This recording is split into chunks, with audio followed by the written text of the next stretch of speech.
नमस्कार, आप देख रहे हैं सच पत्रिका न्यूज और मैं हूं बालकृष्ण शुक्ला। आप सभी का स्वागत करता हूं आज के बुलेटिन में। आज के बुलेटिन की शुरुआत करते हैं विद्युत निगम की लापरवाही से जुड़ी खबर से। उसके बाद दिखाएंगे क्राइम से लेकर क्षेत्र की तमाम बड़ी खबरें। यदि आपको हमारी खबरें पसंद आती है तो चैनल को सब्सक्राइब करें और बेल आइकन वाले बटन को जरूर दबाएं। अब देखते हैं खबरें विस्तार से। कोटपूतली में सीवरेज कार्य या इंटरनेट केबल, बिजली या फिर पानी की लाइन, किसी भी नाम पर सड़कें उधेड़ी जा रही हैं। खोदी जा रही सड़कों को वापस समय पर ठीक कराना किसी को याद ही नहीं रहता। ऐसे में सड़कों की खुदाई के बाद भी डामरीकरण नहीं होने से उखड़ी सड़कों पर मिट्टी तो हवा में उड़ती ही है, साथ ही हादसों का कारण भी बन जाती है। कोटपूतली में एसपी कार्यालय के सामने करीब 15 दिन पहले अचानक फाल्ट हुई 33 केवी की अंडरग्राउंड केबल को दुरुस्त करने के लिए विद्युत निगम ने रोड के बीचों बीच गहरी खुदाई की। इसके बाद रात के वक्त सुधार कार्य पूरा कर लिया गया, लेकिन ना तो गड्ढे को भरा गया और ना ही हाई टेंशन लाइन की केबल दबाई गई। इससे करीब एक पखवाड़े से वाहन चालकों को भारी परेशानी का सामना करना पड़ रहा है और हादसों का डर भी बना हुआ है। सड़क पर गहरा गड्ढा खोद दिए जाने से उसमें पानी भर गया है और मिट्टी सड़क पर ही पड़ी है। इससे मार्ग पर आवागमन पूरी तरह से ठप है। डिवाइडर के दूसरी तरफ सड़क पर सीवरेज लाइन डालने का काम चल रहा है। वाहनों का आवागमन डिवाइडर के सिर्फ एक तरफ से हो रहा है। पहले से ही गड्ढों में तब्दील इस सड़क की एक साइड में गहरा गड्ढा खोद दिए जाने से दूसरी साइड में अक्सर जाम की स्थिति बनी रहती है। यहाँ पहले से ही सड़क की चौड़ाई बेहद कम है, ऊपर से बीचों बीच डिवाइडर भी बना दिया गया है। जाम के चलते वाहन चालकों को भारी परेशानी उठानी पड़ रही है, लेकिन इस तरफ ना तो विद्युत निगम का ध्यान है और ना ही प्रशासन का, जबकि रोजाना इसी रोड से जिला प्रशासन से लेकर लगभग सभी महकमों के अधिकारियों का आना जाना होता है। शहरी निकाय और सरकारी तंत्र सड़कों की दशा सुधारने के लिए कतई गंभीर नजर नहीं आ रहा है। शहर में इन दिनों विभिन्न स्थानों पर सड़कों की खुदाई का मंजर दिख जाता है। मुख्य मार्गों पर अधिकतर जगह तो सीवरेज कार्य के नाम पर खुदाई हो रही है, तो कुछ जगह अन्य कार्यों के लिए भी जेसीबी आदि से सड़कें खोदी जा रही हैं। खोदी जा रही सड़कों की बाहर आ रही मिट्टी को वहीं छोड़ देने या फिर फैला देने से राहगीर परेशान हैं। वाहन चालकों को भी रात के समय ऐसे स्थानों से गुजरते समय दुर्घटना का डर बना रहता है। एसपी कार्यालय के सामने खोदी गई सड़क के संबंध में विद्युत निगम के हाई टेंशन लाइन प्रभारी जेएन कृष्ण कुमार सैनी से बात की गई तो उनका कहना था कि यहां पहले एक फाल्ट को दुरुस्त कर दिया गया था, किंतु अब एक फाल्ट और यहां लोकेट हुआ है। रविवार को ही उसे भी दुरुस्त करके आवागमन सुचारू करा दिया जाएगा। अब बात करते हैं मेघवाल समाज के महिला छात्रावास की। कोटपूतली के राजस्व ग्राम बासड़ी में मेघवाल समाज के महिला छात्रावास का निर्माण कार्य पिछले करीब 4 माह से बंद है। इसे लेकर समाज की कई बार बैठकें हुई और उच्चाधिकारियों से लेकर नेताओं तक शिकायत भी की गई। मेघवाल विकास समिति ने अब निर्माण कार्य रुकवाने वाले लोगों के खिलाफ पुलिस थाने में विभिन्न धाराओं में मुकदमा दर्ज कराया है और इसकी जांच डीएसपी राजेंद्र कुमार बुर्डक को सौंपी गई है। इस मामले को हाल ही में समिति से जुड़े लोगों ने जिलाध्यक्ष सुबे सिंह मोरोडिया की अगुवाई में भाजपा एससी मोर्चा के प्रदेश अध्यक्ष से भी भेंट की थी। प्रदेश अध्यक्ष ने मौके पर ही संबंधित अधिकारियों को फोन करके आवश्यक कार्रवाई के निर्देश दिए थे। जानकारी के मुताबिक स्वायत्त शासन विभाग ने 26 अप्रैल 2023 को मेघवाल विकास समिति कोटपूतली को अनुसूचित जाति के महिला छात्रावास के लिए राजस्व ग्राम बासड़ी में 1000 वर्ग गज भूमि आवंटित की थी। 17 सितंबर 2023 को भूमि पर शिलान्यास के बाद मेघवाल महिला छात्रावास का साइन बोर्ड लगा दिया गया था। इसके बाद एक छात्रावास समिति का गठन कर आवंटित भूमि पर 13 मार्च 2024 को भवन निर्माण का काम भी शुरू करा दिया गया।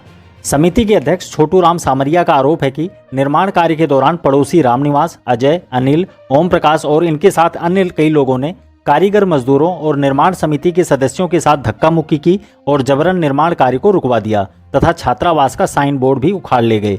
अब समिति ने आरोपियों के खिलाफ पुलिस थाने में नामजद मुकदमा दर्ज कराकर कार्रवाई की मांग की है। अगली खबर महिला के साथ हुई मारपीट की। कोटपूतली के पवानाहिर गांव में एक महिला के साथ गाली गलौज कर मारपीट किए जाने का मामला सामने आया है। मामले में महिला के पति ने आरोपियों के खिलाफ सरुण पुलिस थाने में मुकदमा दर्ज कराया है। जानकारी के मुताबिक पवानाहिर के पिचमिहाली मोहल्ला निवासी सिंभू दयाल यादव के बेटे की 6-7 साल पहले सड़क हादसे में मौत हो गई थी। घर पर पति पत्नी ही रहते हैं। सिंभू दयाल का आरोप है कि उसकी पत्नी दुर्गा देवी घर के बाहर खेत की डोल पर घास खोद रही थी कि तभी उसके खेत के पड़ोसी बाबूलाल, सुरेश, चीनू उर्फ दिनेश वहां पहुंचे और उसकी पत्नी से गाली गलौज करने लगे। दुर्गा ने उनका विरोध किया तो इन लोगों ने उस पर हमला कर दिया। उसका शोर सुनकर जब वहां मौके पर पहुंचा तो इन लोगों ने उससे भी मारपीट की।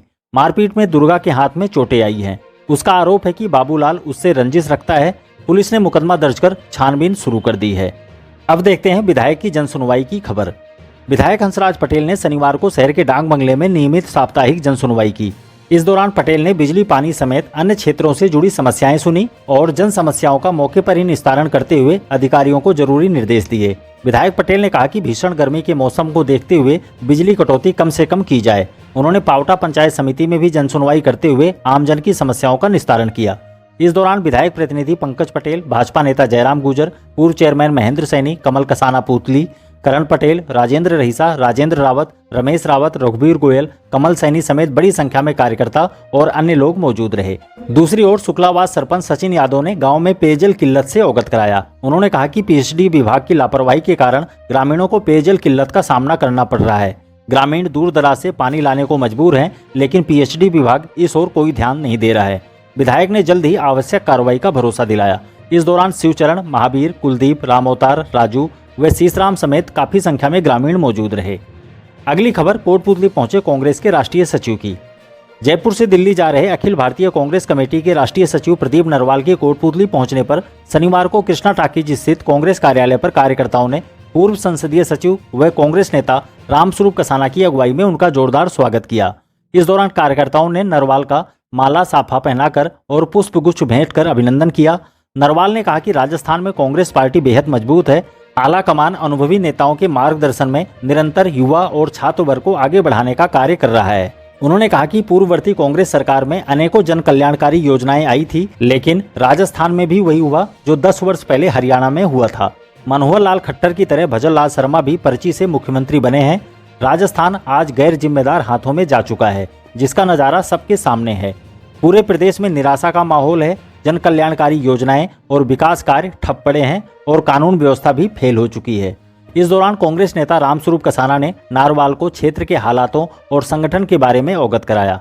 इस मौके पर पीसीसी मेंबर वीरेंद्र महिला, एनएसयूआई के राष्ट्रीय प्रवक्ता विक्रम बुनकर भी मौजूद रहे। इससे पहले पुतली मोड़ पर पूर्व पार्षद तारा पुतली की अगुवाई में कार्यकर्ताओं ने नरवाल का स्वागत किया। अब जोधपुरा आंदोलन से जुड़ी खबर। कोटपुतली के जोधपुरा गांव में सीमेंट प्लांट के खिलाफ ग्रामीणों का धरना प्रदर्शन 597 दिनों से लगातार जारी है। धरनार्थियों का आरोप है कि अब सीमेंट प्लांट ने दोबारा अवैध रूप से क्रेशर का संचालन शुरू कर दिया है और शिकायतों के बावजूद प्रशासन मौन धारण किए हुए है। धरनार्थियों ने अब मंगलवार से जिला कलेक्टर कार्यालय पर भूख हड़ताल कर महापड़ाव डालने की चेतावनी दी है। सामाजिक कार्यकर्ता राधेश्याम शुक्लावास के अनुसार प्लांट का नया क्रेशर रात्रि को संचालित किया जा रहा है। धूल और धुएं की गुबार से ग्रामीणों का दम घुटने लगा है।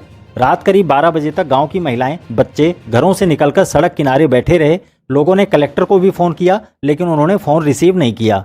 समिति के उपाध्यक्ष सतपाल यादव व सचिव कैलाश यादव के अनुसार मामले में प्रशासन ने मौन धारण कर लिया है, इसलिए अब जिला कलेक्टर कार्यालय पर समस्या का समाधान नहीं होने तक मंगलवार से भूख हड़ताल कर महापड़ाव किया जाएगा। धरनार्थियों ने कहा कि प्रशासन के अधिकारी कहते हैं कि प्रदूषण नियंत्रण बोर्ड ने इनको परमिशन दे दी है, लेकिन आबादी के नजदीक ऐसे हालातों में कैसे परमिशन दी जा सकती है। ग्रामीणों ने प्रशासन से तुरंत प्रभाव से क्रेशर को सीज करने की मांग करते हुए कहा कि कार्रवाई नहीं हुई तो आंदोलन को तेज किया जाएगा। धरने पर हर भगत कंपाउंडर, प्रभुदयाल वर्मा, रामअवतार यादव, पवन धानका, मदन योगी, लीलाराम यादव, सुबे सिंह मीणा, विजय यादव, कानाराम यादव, जयराम यादव समेत काफी संख्या में ग्रामीण मौजूद रहे। अगली खबर सैनी समाज की। सैनी समाज अधिकारी कर्मचारी विकास संस्था के तत्वावधान में रविवार को सैनी समाज की प्रतिभाओं और भामाशाहों का सम्मान समारोह आयोजित किया जाएगा। इसकी तैयारियों को लेकर शनिवार को संस्था के अध्यक्ष ख्याली राम सैनी की अध्यक्षता में एक बैठक आयोजित हुई, जिसमें कार्यकर्ताओं को जिम्मेदारियां सौंपी गई। संयोजक शिवराम सैनी, डॉक्टर के सैनी व डॉक्टर धर्मवीर सिंह ने बताया कि कार्यक्रम में बोर्ड परीक्षाओं सहित विभिन्न सेवाओं में नियुक्त प्रतिभाओं को सम्मानित किया जाएगा।